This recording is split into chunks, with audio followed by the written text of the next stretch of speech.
Hi everyone, welcome to my channel. It feels so weird to be filming. This is the first time I'm filming ever since I've had my baby Sienna. If you're new here, I just had a baby girl. She is a little over 2 weeks old now, and the past couple of weeks have been super exhausting but super amazing at the same time. It's definitely been the toughest, most rewarding couple weeks of my life, but I'll make sure to give you guys a dedicated postpartum video as well as updates of my life now with a newborn, so make sure you're subscribed. I also posted a labor and delivery vlog as well. If you haven't watched that, I'll make sure to link that down below. But on today's video, I wanted to give you guys a little bit more detail on my birth story and what labor and delivery felt like for me, because I feel like there were a lot of details that I wasn't able to cover on that vlog. I also received a lot of questions over on my Instagram after I posted that vlog, so I just wanted to make sure that I answer all of those on this video. So my labor and delivery experience was definitely not what I had pictured or imagined it would be. Everything just happened so fast, and I'm actually so happy that I was able to capture that day on video, because when I was editing that vlog and rewatching all of the clips, a lot of those clips I don't even remember filming at all. Like, I had no memory of some of those moments, and I don't know if that's something that usually happens after birth. I was exactly 39 weeks when I went into labor, and on my checkups leading up to my due date, I was never checked to see how dilated or how effaced I was, so I absolutely had no idea. The midwife just kind of pressed on my belly to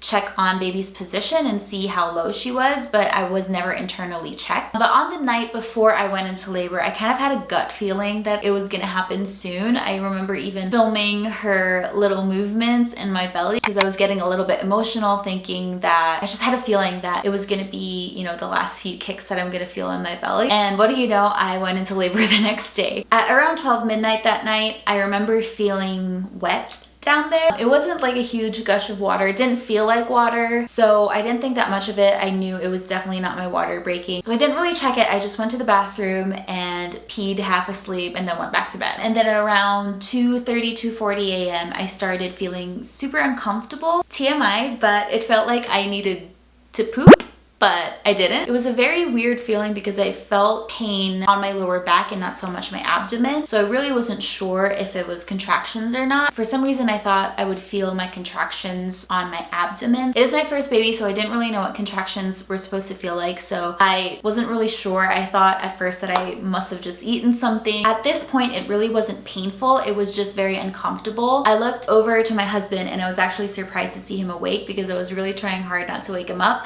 but he told me that he just woke up randomly too. So I told him how uncomfortable I was feeling, but I wasn't sure if it was a contraction or not, because it wasn't what I imagined contractions would feel like. So I kept telling him to go back to sleep because I probably just ate something. I tried going back to sleep, but the pain just kept getting stronger and stronger, and it would go away and then keep coming back. So I started Googling what contractions feel like. I also started searching like what I was feeling to see if that was contractions, and it turns out some people actually feel labor pains more so on their back, so that was definitely what was happening to me. So I started monitoring it. I had an app that helped me time my contractions, and I think at that point it was like 10 minutes apart, so I wasn't so worried about it. In my childbirth class, I think they said that you should go to the hospital when they're about like 5 minutes apart. So I started doing that, and then at around 4 a.m. the pain was getting a lot stronger, so at that point I was sure that it was contractions. I really wanted to labor at home for as long as possible just because I felt like I would be more comfortable. I did aim to have a natural birth with no pain medication if possible. I don't know why, but that's what I was aiming for, so I thought I would just stay at home. I also didn't call my midwife right away because I was waiting for my contractions to get a little bit closer together, even if she did tell me to just call her whenever I feel my first contraction. It was the middle of the night, so I don't know, I just felt a little weird like calling her in the middle of the night. I know that's their job, but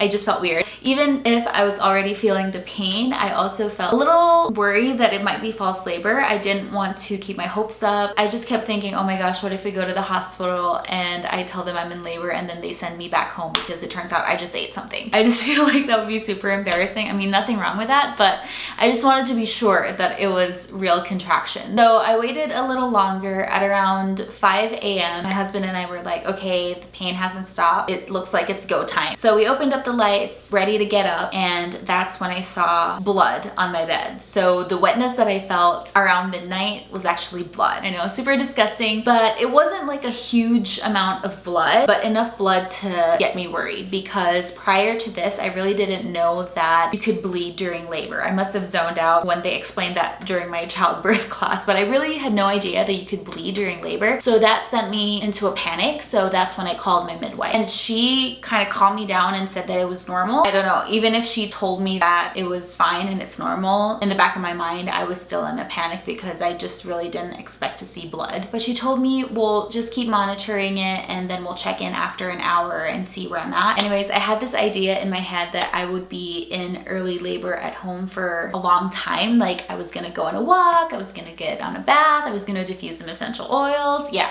None of that happened because my labor progressed very quickly from 5 a.m. to 6 a.m. It just got super intense. I couldn't even take a bite of breakfast. I just really wanted to go to the hospital. So I called my midwife and told her that my contractions were getting a lot closer together and that the pain was getting stronger and that I was ready to go. Okay, so she needed a feeding, so she's just gonna join us today, but this is how she's been. She basically just wants to be attached to me or daddy 24/7. So this is how we're gonna film. Anyways, where was I? So we got to the hospital at around 7:15 or so, and when we got there I was about 4 centimeters dilated, and then everything just happened so fast. After that we got checked in, and I remember them asking all of their routine questions, and then my contractions just started getting intense, and I just remember there was a point when they were asking their questions that I couldn't even answer anymore. I couldn't speak. So the nurse suggested that I walk around. I tried to get up, and oh my god, all I remember was just feeling so nauseous and so dizzy, and it was just so painful that I threw up a couple times, which that was another thing that I really didn't expect. I had asked for a birthing ball, but I think I only used it once because, again, most of the pain that I was feeling was in my lower back, so when I sat down on it, it felt way more painful like sitting down. My memory is super hazy, so I can't remember exactly what the nurse said, but she said that, oh, it's because her head is up against your butt or something like that. I got up and I just remember feeling like I was gonna pass out, so I eventually asked for the epidural. I didn't ask, I screamed for the epidural, and I remember when the anesthesiologist came, she had told me to try not to move when they're doing the epidural, and I was like, okay, that's gonna be so hard because what if a contraction comes? And she's like, oh yeah, it usually does come like as we're doing it, but it's fine, you'll handle it. And I remember just being so scared. When they were about to give me the epidural, I could feel a contraction coming, so the nurse was like, okay, let's just have this contraction, this one last contraction, and then we'll do the epidural. And I just remember crying, or almost crying, thinking that I can't take one more contraction. That last contraction was so hard, but I actually didn't feel the epidural. Like maybe a pinch, but I know some people say that the epidural was a lot more painful than the contraction, but at least for me, I really didn't feel that way. I don't even remember how the epidural felt.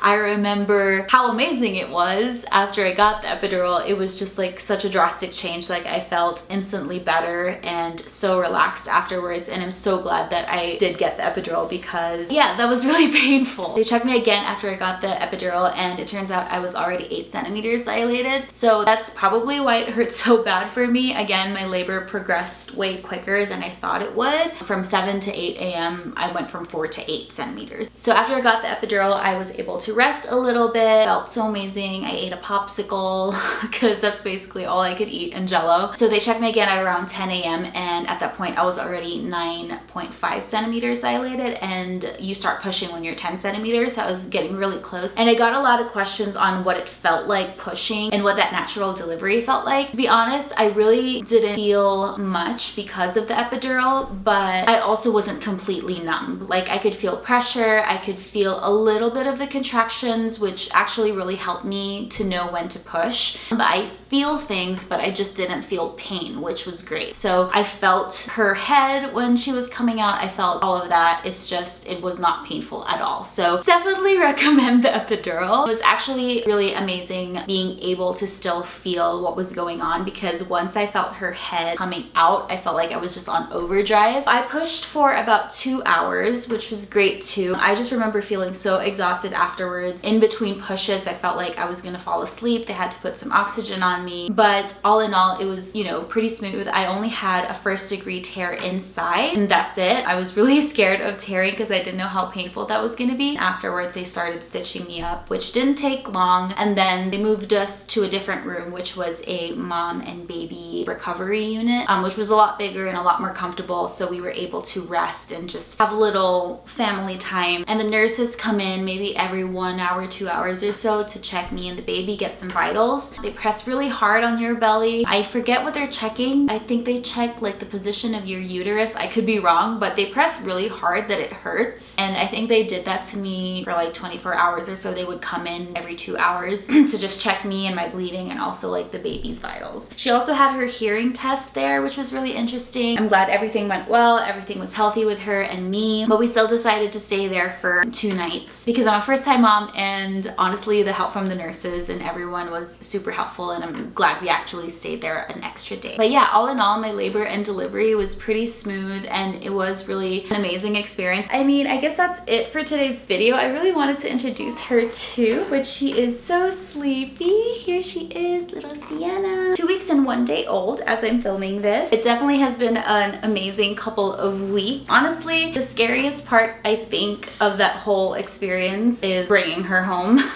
It just felt like we were in a bubble the whole time that we were in a hospital. We were just so happy that everything was going so well and we were getting amazing help from all of the nurses and the doctors, and then next thing you know, we're like putting her in the car seat and bringing her home and introducing her to our dogs, and it still didn't feel real.